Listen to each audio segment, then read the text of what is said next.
को प्रधानमंत्री नरेंद्र मोदी देंगे बड़ी सौगात। दोपहर 1 बजे नोएडा इंटरनेशनल एयरपोर्ट की रखेंगे आधारशिला। 10,000 करोड़ की लागत से 2024 तक तैयार होगा पहला फेज।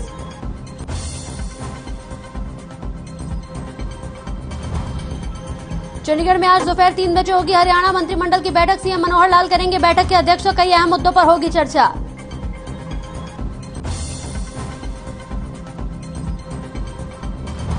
एनसीआर में प्रदूषण की मार। दिल्ली का एक्यूआई लेवल पहुंचा 339, फरीदाबाद का 384 तो हिसार का एक्यूआई लेवल पहुंचा 369। गुरुग्राम फरीदाबाद में डेंगू का कहर जारी। साइबर सिटी में डेंगू के नए मरीज आए सामने। कुल मरीजों की संख्या बढ़कर पहुंची 310। प्रदेश में पैर पसार रहा डेंगू।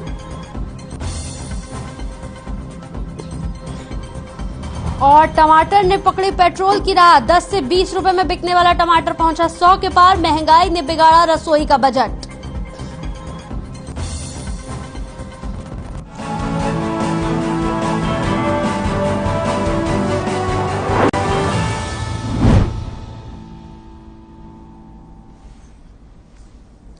नमस्कार, हर खबर हरियाणा में आपका बहुत बहुत स्वागत है। आपके साथ हाजिर हूं मैं कंचन। शुरुआत करेंगे बुलेटिन की इस वक्त की बड़ी खबर के साथ। इस वक्त की बड़ी खबर टीवी स्क्रीन पर आपको दिखाने जा रहे हैं। अहम और बड़ी खबर फतेहाबाद से। बिजली की दुकान में भीषण आग लगी है। मौके पर पहुंची दमकल की गाड़ी और आग पर काबू पाने का प्रयास। दमकल कर्मियों ने बुजुर्ग महिला को भी यहां बचाया। बिजली की दुकान में भीषण आग लगी है। आग पर काबू पा लिया गया है। दमकल विभाग को तुरंत सूचना दी गई। बिजली की दुकान में ये भीषण आग लगी। मौके पर पहुंची दमकल ने आग पर काबू पाया और एक बुजुर्ग महिला को दमकल कर्मियों ने सुरक्षित बाहर निकाला। इस वक्त की बड़ी और अहम खबर टीवी स्क्रीन पर, जहां बिजली की दुकान में भीषण आग लगी और आग लगने की वजह से सारा सामान जलकर राख हो गया। हालांकि दमकल विभाग के कर्मियों ने एक बुजुर्ग महिला को सुरक्षित निकाल लिया। इस वक्त की बड़ी और अहम खबर टीवी स्क्रीन पर फतेहाबाद से। इस वक्त की बड़ी खबर, जहां बिजली की दुकान में आग लगी और आग लगने के बाद दमकल विभाग को तुरंत इसकी सूचना दी गई। मौके पर दमकल विभाग पहुंचा। पहुंचने के बाद एक बुजुर्ग महिला को सुरक्षित बाहर निकाला।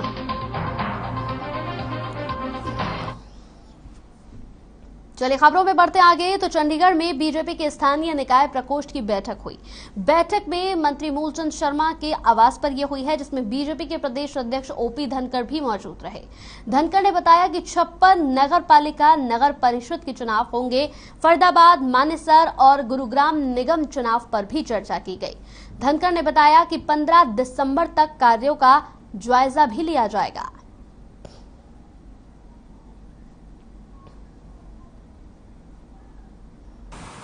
एक होमवर्क इनकी टीम ने प्रदेश भर में जो 56 नगर पालिका और नगर परिषदों के चुनाव होने हैं, आने वाले समय में 2 नगर निगम के चुनाव भी फरीदाबाद और मानेसर, ये चुनाव भी होने हैं।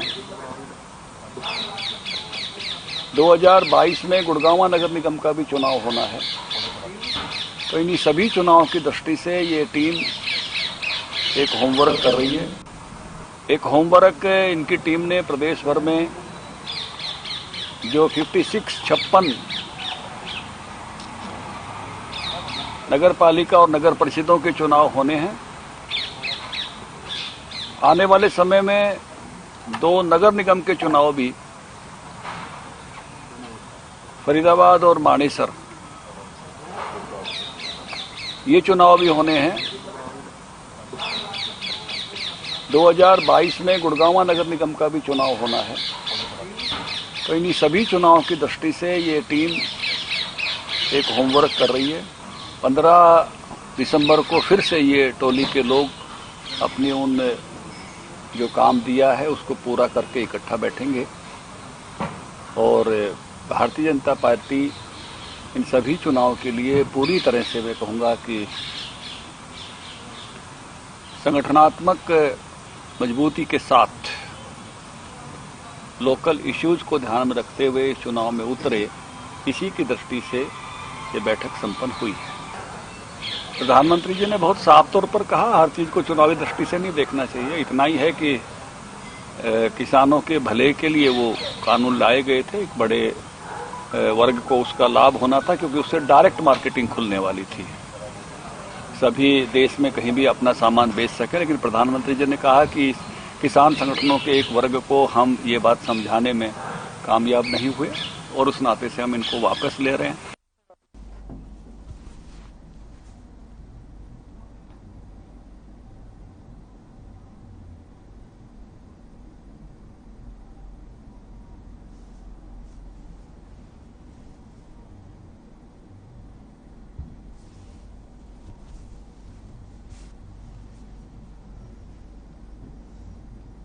चलिए, इसी बीच इस वक्त की बड़ी खबर आ रही है। इस वक्त की बड़ी खबर टीवी स्क्रीन पर आपको दिखाते हैं। यमुनानगर से इस वक्त की बड़ी खबर, जहां कबाड़ के गोदाम में आग लगी है। दम घुटने से 4 लोगों की मौत हो गई है। मरने वालों में 3 बच्चे शामिल हैं। दमकल की 6 गाड़ियों ने बमुश्किल आग पर काबू पाया। सिटी सेंटर एरिया की पूरी घटना इस वक्त की बड़ी और अहम खबर यमुनानगर से, जहां कबाड़ के गोदाम में आग लगी और आग लगने की वजह से, दम घुटने की वजह से 4 लोगों की मौत हो गई, जिसमें 3 बच्चे शामिल हैं। दमकल की 6 गाड़ियों ने बमुश्किल आग पर काबू पाया। इस वक्त की बड़ी और अहम खबर, दम घुटने से 4 लोगों की मौत हो गई। मरने वालों में 3 बच्चे शामिल हैं। दमकल की 6 गाड़ियां मौके पर पहुंची और बमुश्किल आग पर काबू पाया गया। कबाड़ की दुकान में ये भीषण आग लगी। आग लगने की वजह से यहां 4 लोगों का दम घुट गया, जिसमें 3 बच्चे शामिल हैं।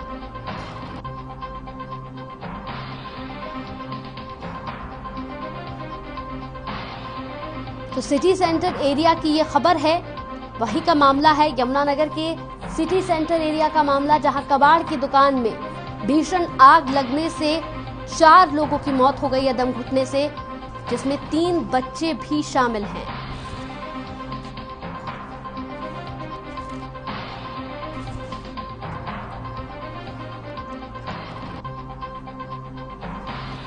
इस पूरी खबर पर ज्यादा जानकारी के साथ हमारे संवाददाता सुरेंद्र हमारे साथ फोन लाइन पर जुड़ गए हैं। सुरेंद्र, ये यमुनानगर का मामला सामने आया, जहां पर कबाड़ की दुकान में आग लगने की वजह से 4 लोगों का दम घुट गया, जिसमें बच्चे भी शामिल हैं 3। क्या कुछ अपडेट मिल रहा है, किस वजह से ये आग लगी? बिल्कुल बिल्कुल, ये मामला यमुनानगर के स्थित आग लगने की घटना हुई।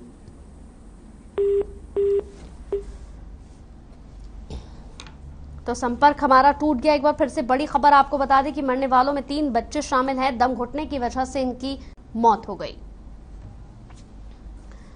तो बढ़ते आगे, पानीपत में पूर्व मुख्यमंत्री भूपेंद्र सिंह हुड्डा कांग्रेस आवास पर पहुंचे। पूर्व सीएम भूपेंद्र हुड्डा ने कहा कि प्रदेश सरकार में सरकारी नौकरियां बेची जा रही हैं। भूपेंद्र सिंह हुड्डा ने कहा कि नेता प्रतिपक्ष होने के नाते किसान आंदोलन में शहीद हुए किसानों के परिवारों को कांग्रेस की ओर से यहां दी गई 2-2 लाख की आर्थिक सहायता दी जाएगी। भर्ती घोटाले को लेकर पूर्व सीएम ने बीजेपी सरकार पर जमकर निशाना साधा और कहा, जो कहते थे न पर्ची है न खर्ची है, पारदर्शिता है भ्रष्टाचार नहीं है। बीजेपी सरकार में न पारदर्शिता है और खूब भ्रष्टाचार चल रहा है।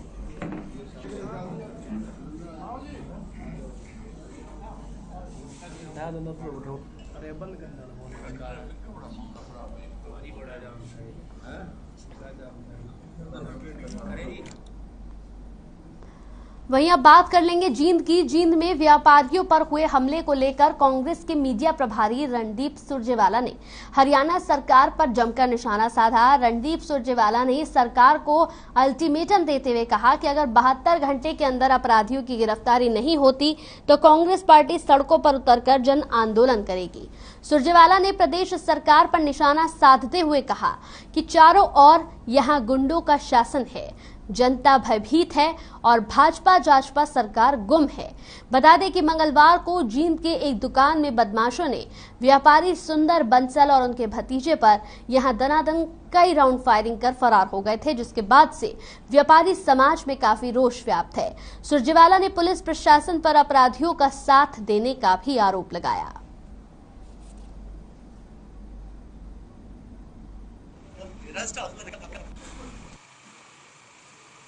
जो सनसनीखेज और दिल दहलाने वाली घटना जिसमें हमारे साथी प्रमुख व्यापारी श्याम सुंदर जी की हत्या हुई, उनके भतीजे हनी पर ताबड़तोड़ गोलियां बरसाई गई, उसने पूरे हरियाणा की जो चौपट कानून व्यवस्था है उसको उजागर कर दिया। आज इस पत्रकार वार्ता के माध्यम से चेतावनी देते हैं प्रशासन को कि हम 48 घंटे इंतजार करेंगे, 72 घंटे भी कर लेंगे, उसके बाद जींद में जन आंदोलन।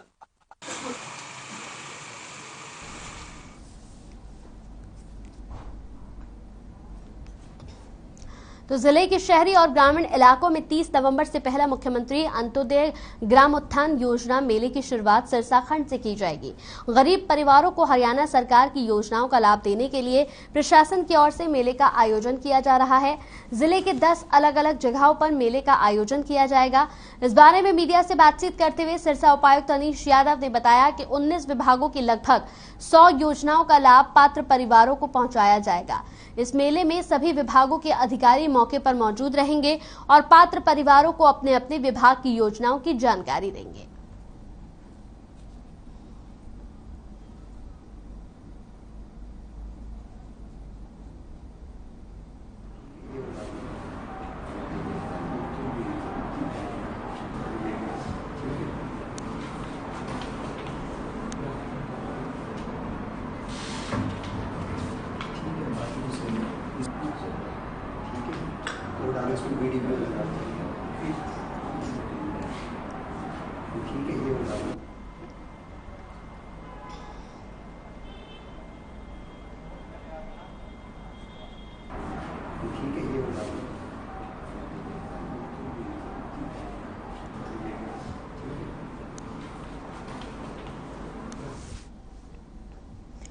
तो शाम में कांग्रेस हाईकमान के आदेश अनुसार 23 नवंबर से 29 नवंबर तक जन जागरण अभियान चलाए जा रहे हैं।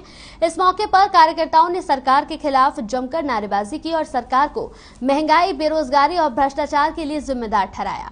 आपको बता दें कि यह अभियान 23 नवंबर से 29 नवंबर तक चलेगा।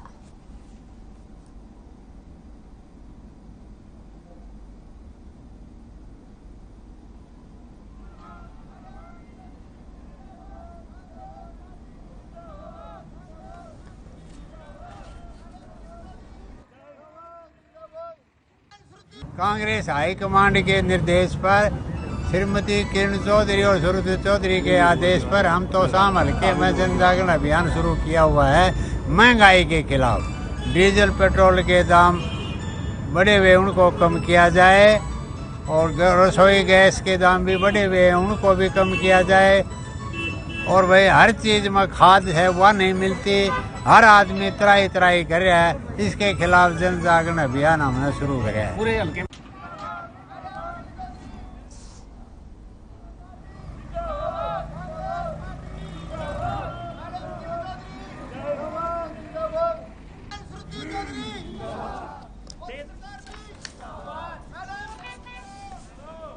तो आपको बता दें कि जन जागरण अभियान चलाया जा रहा है। इस मौके पर कार्यकर्ताओं ने सरकार के खिलाफ जमकर नारेबाजी भी की। साथ ही साथ आपको बताते चले कि कांग्रेस हाईकमान के आदेश अनुसार 23 नवंबर से 29 नवंबर तक ये जन जागरण अभियान चलाया जा रहा है। इस मौके पर कार्यकर्ताओं ने सरकार के खिलाफ जमकर यहां अपना रोष भी जाहिर किया।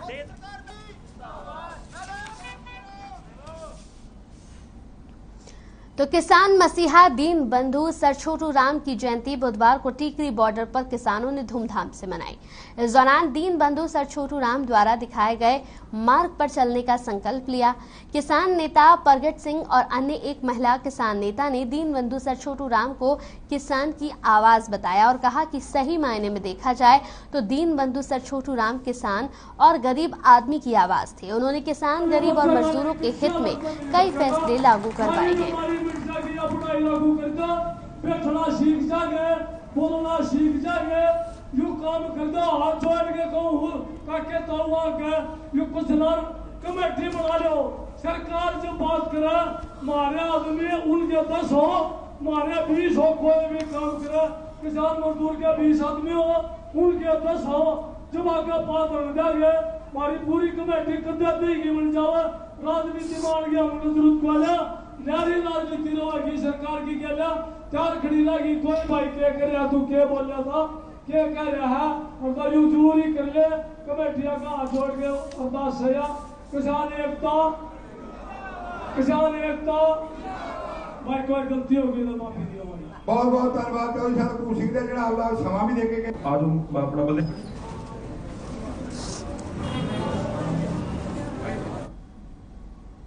तो कृषि कानूनों को रद्द करने के फैसले पर यहां मोदी कैबिनेट ने मुहर लगा दी है, जिसके बाद किसान खुश नजर आ रहे हैं। कानून रद्द करने के फैसले को मंजूरी मिलने के बाद किसानों ने कहा कि कानून रद्द करने की दिशा में सरकार का एक और अच्छा कदम है। वहीं साथ ही किसानों ने संयुक्त मोर्चे की अन्य मांगों पर भी सरकार की ओर से बातचीत का सिलसिला शुरू करने की अपील की है। किसानों के मुताबिक उनकी सभी मांगे पूरी होते ही वो घर लौट जाएंगे। अंग्रेजा च मंत्री होंदे होंदे ओदा सहारा लेके अंदोलन चला के और 48 साल जेल कट के एक छोटे आपा एक लड़ाई लड़ना थी जिन्हें फैसला हो लड़नी। ठीक है, हम वेलकम करते हैं, लेकिन जैसे पार्लियामेंट और राज्यसभा में लेके आए थे उसी तरह हम चाहते हैं नोटिफिकेशन जारी कर दें और नोटिफिकेशन जारी करके लोगों के पास आएगा तो आंदोलन उठ जाएगा। कल बात हम बिलों की नहीं, 3 बिल ठीक है वापस ले ले। एक तो जो मुकदमे दर्ज हुए हैं लोगों के यूथ के ऊपर सारे इंडिया में वो वापस ले ले सरकार। एक एमएसपी की आज इसे गारंटी कर देते तो और सौखा हो जाता। नहीं तो जो एसकेएम की जो हमारी टीम है नेशनल टीम वो जो आगे फैसला करेगी वो रणनीति अनाउंस करेगी, क्योंकि एसकेएम की कल को मीटिंग बुलाई गई है। आगे क्या निर्णय लेते हुए एसकेएम में फैसला।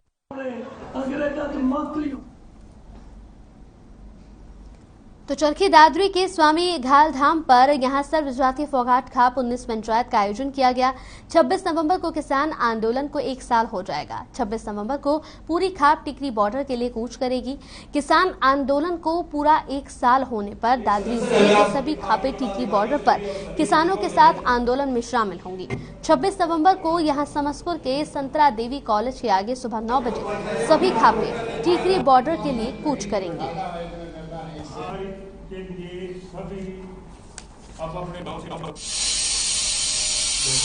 हमारी सर्व जातीय खाप फोगाट 19 की और झिंझर गांव फोगाट की मीटिंग इसलिए बुलाई थी कि भाई 26 तारीख ने इस किसान आंदोलन में 1 साल हो जाएगा, तो भाई 26 तारीख को पूरी खाप टीकरी बॉर्डर के लिए कूच करेगी।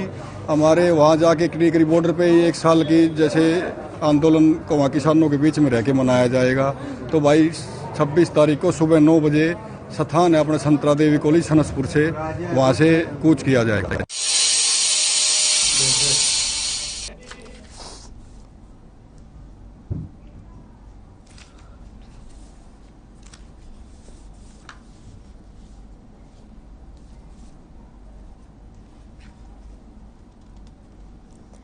तो वहीं नूंह जिले में जेजेपी के 3रे स्थापना दिवस को मनाने को लेकर बैठक की गई। बैठक का आयोजन जेजेपी जिला कार्यालय में किया गया था।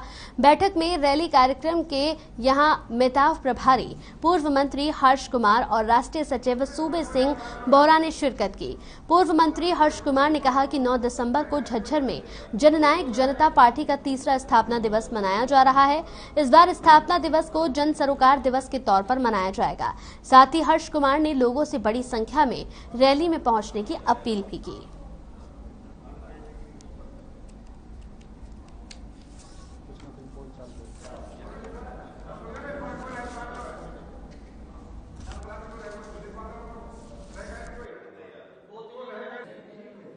दिसंबर को जननायक जनता पार्टी का स्थापना दिवस है। उसमें झज्जर में एक बहुत बड़ी रैली का आयोजन हो रहा है। उस रैली के लिए मेवात जिले से भी कितने लोग जाने हैं, कैसे कैसे जाने हैं, क्या साधन है, उस मसले पे आज की ये बैठक है। कुछ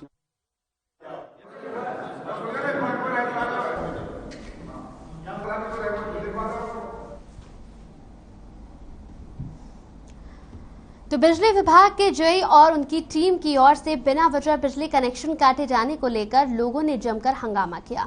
उपभोक्ताओं ने जेई और बिजली विभाग के कर्मचारियों पर अवैध उगाही के लिए बिजली कनेक्शन काटने का आरोप लगाया है। बिजली कर्मचारियों ने एक के बाद एक करीब 2 दर्जन से ज्यादा घरों के बिजली मीटर काट दिए। कॉलोनी वासियों ने जब इसकी वजह पूछी तो जेई का कहना था कि उन्हें आदेश है कि जिन्होंने बिजली का बिल नहीं भरा उनके कनेक्शन काट दिए जाएं।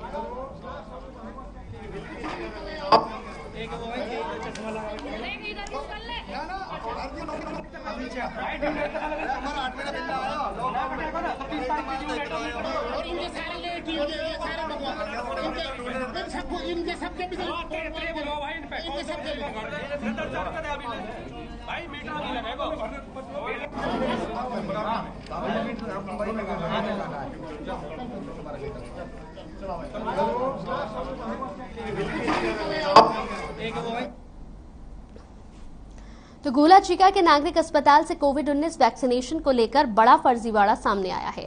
आरोप लगा है कि बिना वैक्सीन के ही यहां पर लोगों के स्वास्थ्य मंत्रालय की वेबसाइट पर रजिस्ट्रेशन कर दिए गए। जिन लोगों को वैक्सीन की दूसरी डोज भी नहीं लगी है उनका भी रजिस्ट्रेशन कर दिया गया। लोगों ने आरोप लगाया है कि वैक्सीनेशन अभियान में तेजी दिखाने के लिए ये फर्जी रजिस्ट्रेशन किए गए। तो वहीं यहां पर एसएमओ ने मामले में तकनीकी खामी की वजह बताया है।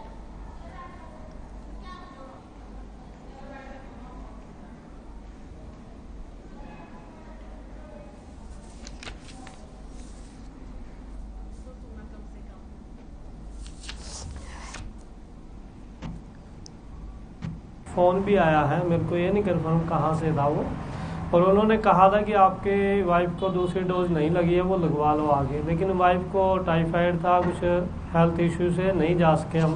मैंने उनको कहा था लगवा लेंगे, लेकिन मेरे पास अभी जो मैसेज आया 2 दिन पहले कि आपकी सक्सेसफुली वैक्सीनेटेड जो सेकंड डोज है वो हो चुकी है, जबकि मैं उस दिन शहर से बाहर था और वाइफ भी घर पे थी, हमने डोज लगवाई नहीं है। लेकिन हमारे पास फिर भी मैसेज आ चुके हैं कि आपकी सेकंड डोज लग चुकी है। सर ऐसा कोई यहाँ पे फर्जीवाड़ा नहीं चल रहा सर, जिसकी वैक्सीनेशन लग रही है उसी का ऑनलाइन है सर। हम एक सेकंड डोज की पेंडेंसी का डाटा रिव्यू कर रहे हैं सर। उसमें हमारे में देखे हैं कि जैसे एक बंदा है वो 5-6 फोन से सेम ही बंदा रजिस्टर है, हम वो वाला डाटा इरेज कर रहे हैं उसको।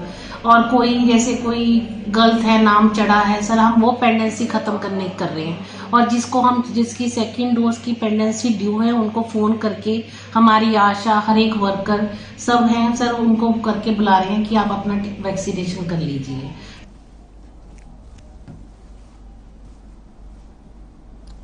तो नागरिक अस्पताल में फर्जीवाड़े की बात यहां पर सामने आई है। हालांकि यहां पर अस्पताल में तमाम यहां पर जब लोगों से बातचीत की गई तो फर्जीवाड़े की बात को नकारते हुए नजर आए। एक शख्स जिसको दूसरी डोज नहीं लगी लेकिन उसके पास ये मैसेज पहुंचता है कि आपका सक्सेसफुली यहां पर वैक्सीनेशन हो चुका है। कई सवाल यहां पर खड़े करता है प्रशासन के ऊपर। साथ ही साथ आपको बता दें कि लोगों का कहना है कि अभियान में तेजी दिखाने के लिए, वैक्सीनेशन अभियान में तेजी दिखाने के लिए इस तरीके की फर्जीवाड़े यहां पर लगातार किए जा रहे हैं।